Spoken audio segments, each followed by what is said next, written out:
you grow up with a NES, PlayStation, Star Wars, cartoons, and 80s TV? Do you like to think who would win in a fight between Batman and the Master Chief? Comics, games, movies, music, and TV, they're gonna tell you everything you need. Superheroes or not, they got your back. They're gonna save the world of geeks.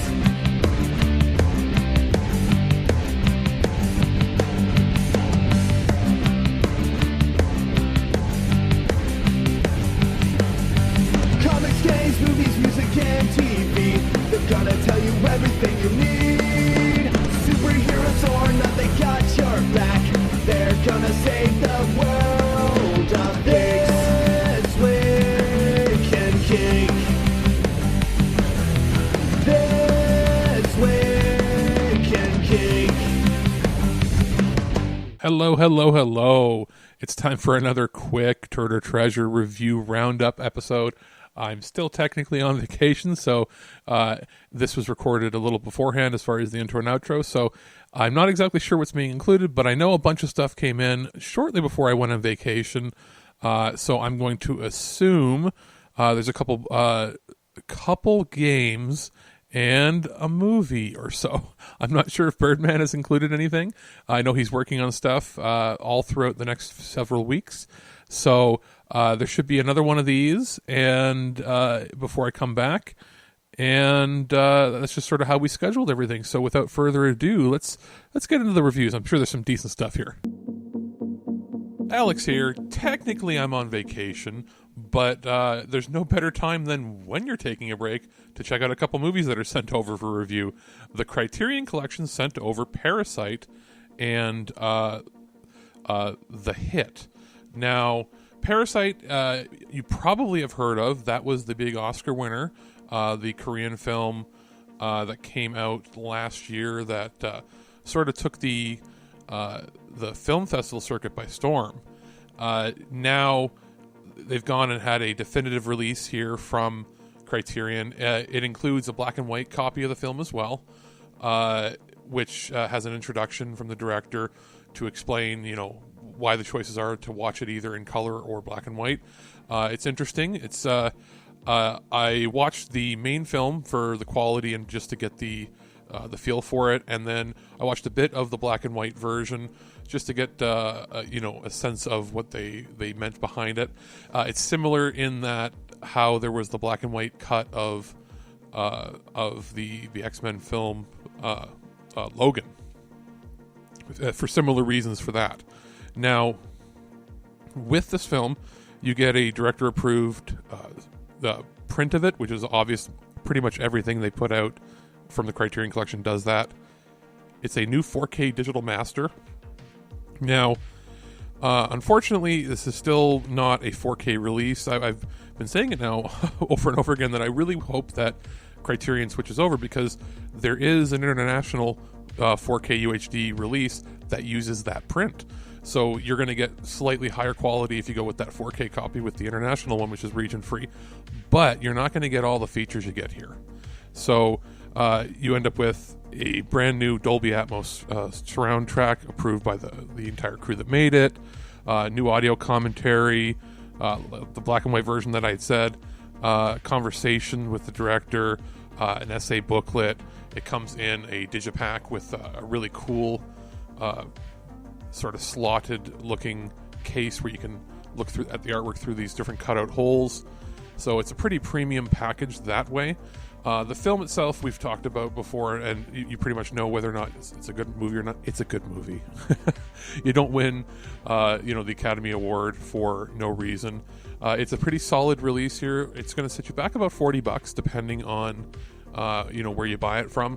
It's worth it if you're collecting all the Academy winners for Best Foreign Feature or just, Best Pictures of the Year sort of thing. It is completely subtitled. There is no dub. This is not a movie that would work well with a dub because it's a drama. But, it's a pretty solid release overall, and I know people had their eye on it to see, what the visual quality would be like because they had international Blu-ray releases before. This is better quality than those, for sure. The other release here is The Hit. Now, this is a movie that I had heard of in the past, but it had been long out of print, on home video release, and now it's got the new, brand new remaster here. It's a 2K remaster, so it's scanned in at 1080p or just above that or so. Approved by the director of photography. It has a commentary from 2009, an interview with Terrence Stamp on the television show Parkinson 1-to-1. That feature in itself, honestly, wasn't as insightful as I hoped it would be, but it's there as an extra feature as is. Movie trailer, English subtitles, plus an essay that you usually see on these. Visual quality-wise, miles above any other print transfer that's ever been put out for this movie before. So this movie is about Terrence Stamp, who plays a henchman who becomes a informer for the government, and he has to sort of hide out while a hit's been put on him. The hitmen that are sent to kill him are John Hurt, who was always fantastic, and Tim Roth, and probably the earliest role I've ever seen him in. I've never seen him that young. Like, I thought his career started sometime around the early 90s, like with Reservoir Dogs, but no, he goes back to the early 80s, it seems. The music in this is fantastic, and as I was watching it, I was like, wow, who did this? And it turns out that it had a famous flamenco guitarist that I hadn't heard of before called Paco de Lucia. Very unique soundtrack for the time. It has a very early 80s stylistic look to the film, and just the music paired with it is fantastic. And Eric Clapton did the theme song for it. So it's sort of a hybrid, like British before Miami Vice meets like neo-noir gangster film. It's got a sort of a unique feel all its own. Very enjoyable, and for a British film, generally I find those to be hit or miss, especially that time period where the budget usually wasn't as high as with modern British films. But this, looks like a high budget Hollywood picture. Fantastic acting from everybody, especially the leads and Terrence Stamp. Highly recommended. It's one of those ones that I think flew under a lot of people's radar and hasn't had the love it deserved over the years. Both of these releases are coming out at the end of the month, so I got them early. If you're looking for something for your collection, I would say it's a definite buy for the hit, and Parasite, it's going to depend on if you like foreign films or not. This is a fair request, and I promise I will not judge any person only as a teenager, and that this is no more right than saying all teenagers are drunken dope addicts or glue sniffers.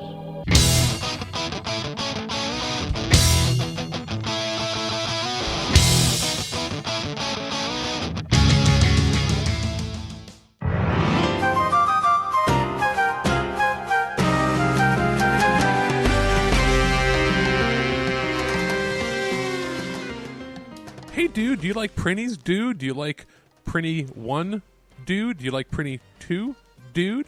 Do you like combo packs, dude? You're going to hear lots of dudes. NS America finally packaged together and remastered, remixed, reloaded, or as they call it, exploded and reloaded, Prinny 1 and 2, the spin-off series from Disgaea that originated on the PSP, and now we have it on the Nintendo Switch. I had a chance to play this fairly early. Actually, I got it about a month before release, so I could really dig deep and beat both games. And now that I've had a chance to sit down, I remember playing the first game when it came out, and I had a good time with it back then. Some people had issues with some of the controls. They've tweaked the difficulties here. They added a hard difficulty. The easy or regular mode is easier. It's hard to sort of describe what it is. You have 1,000 lives, or if you played on easy, unlimited. And lives are actual Prinnies. When you die, a new Prinny takes its place, and you take over from there. Because in the world of Disgaea, they're like the Power Ranger putties. They all say "dude" and a lot. They have a surfer personality, I guess, and they are sneaky. They like to be conniving. They're also hopelessly useless in most cases, and they're cannon fodder for the demons of the underworld. Well, you are playing, trying to satisfy the demon lords and the demons every whim in this game while doing platforming. It's pretty cool sword slash attacks, butt stomp attacks, and you generally get one hit to die. A little more if you're playing it on the easier mode, which is thankfully included, because I do remember it being harder when it first came out. Well, what you get here is you get both games remastered in high definition for the first time, because previous resolution screens obviously weren't this high. And then you end up getting a pretty smooth gameplay experience. It seemed to be locked in frame rate. The audio sounds way higher fidelity than previous. Visuals are way cleaner. It scales well to the small screen on your Switch as well as your television. You get dozens of hours of gameplay out of this. If you like sort of action platformers that are like a 2.5D, you'll probably get a good experience out of this. If you're somebody who doesn't like the Prinnies, if they feel grating to you, you're getting a Prinny game, so that's what you're in for. Now, when you get it physical, it comes with both games on one cart. Now, because I got it digital, it was 2 separate downloads. You get the games separately that way. So keep that in mind, that you can purchase them separately on the digital version, but physically they're just together in one in the Just Desserts limited edition, which is pretty sweet. It comes with a collector's box, a pretty scrapbook of memories, a awesome mix of like a mixtape but on CD, and a Can I Really Be a Prinny block. It's sort of like a Lego piece together block thing. Kind of neat. I've always liked the NIS America, the NISA releases when they put out physical and they bundle everything together, because you do get a fair good value for that, your cold hard cash. And you also get a championship poster inside of it says, which is pretty neat. Digital-wise, it was a pretty quick download. Boots fast. Like I said, the aesthetics are perfect. I love this style of game. I hope that they reach back into their back catalog and release more, from the previous handhelds, or maybe even their PS2 era of games. Maybe bundle a couple of them together, throw them on the Switch. That'd be pretty sweet.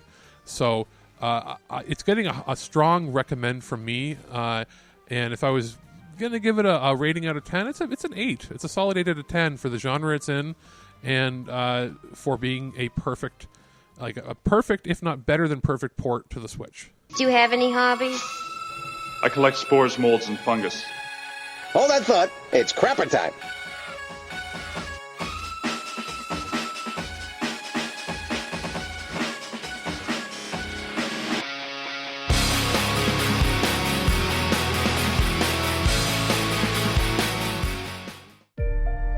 Paramount Home Video sent over the first season of Star Trek Picard on the Steelbook Blu-ray that they've got for pre-order. There are going to be 2 editions of this, a Steelbook, that's for, I believe, the first run, and then there's going to be a standard, regular Amaray case edition. Now, we've on the show talked at length about things we liked, didn't like about Picard itself. Upon second watch, I feel I was a little bit harsh on some of the things that, I was expecting the show to be that it wasn't. And, that's just standard for anybody that's a fan that, has built up 20 plus years of fan canon in their heads going into it. So I would still say overall, if you look at the audience out there, it's a pretty polarizing series. But for those of us that are, Trek fans and collectors, we want to know what the set is like as far as quality is concerned. I can say this, there's aspects of the special features that appear to be touched up from their broadcast versions, and that's from me going in and watching the streaming version of the show, and then watching the Blu-ray and going, hey, the Blu-ray, not only does it look better significantly just from a data rate point of view, because the bit rate's so much better and higher, it does appear that there's been some tweaks here and there to some of the special effects to maybe add a little more depth of field, a little more detail on the renders. So that's definitely a plus in my books. Audio-wise, you're getting the 5.1 DTS surround, so it's an audible jump in dynamic range, which one of the best things that this show has going for it is a really fantastic soundtrack and score. And it's really highlighted by the uncompressed surround sound audio on here. kudos to everybody involved. It also includes a bunch of special features. It says 2 hours of special features. Yeah, it's just a little shy of that, but it includes the short trek Children of Mars, which was the prequel to the show actually starting, and it's the one short trek that was not included in either the previous sets for Discovery or the short trek single disc release that we talked about earlier on the show this year. And that was because it's directly tied to Picard, so they held off to sort of put it on the set. So if you get that short treks, single release, and this, it'll include basically everything they've produced from that so far. There's also some story logs, deleted scenes that some were good, and then some were like, I could see why they trimmed them or changed them. They're worth checking out if you're a fan. There's also some props, a few other behind-the-scenes sort of little mini featurettes. The gag reel was interesting. It's always fun to see that. Not the same kind of classic gag reel that we've come to see from the Next Generation time period, where there was some little goofs here and there, but definitely worth putting on here. I'm glad they included it in the set. It is a pretty good-looking Steelbook set as far as the actual box art for it. It's one of those ones where they stuck a piece of cardboard to the back that tells you the features, and I actually took that off and sort of cut it down to shape so that it would fit inside. The Steelbook itself, it's pretty much a wide-angle shot of the poster for Picard, and they're using slightly different artwork for the regular edition set, but it is a 3-disc set that is included. It's a sturdier Steelbook case than some others I've seen come out recently, so that's very good, because I've seen some bend, in shipment, and this appears to be a little more robust and it will hold together well. So if you're a fan of the series, it's worth picking up. If you're somebody who is on the fence, it is the best looking and seems to be the most technically complete version of Picard Season 1 that's available. So it's reasonably priced, depending on where you're getting, anywhere from $40-$50. Which is good, because I remember these Star Trek sets when the Blu-rays first started coming out, you were looking at $100 or more each. So I think the price point is right, and it's just going to be whether or not you are, super psyched or a collector. And if you are, it's definitely worth picking up. Basically using geeks. Leave me alone, geek boy. Holy shit, you geeks are badass.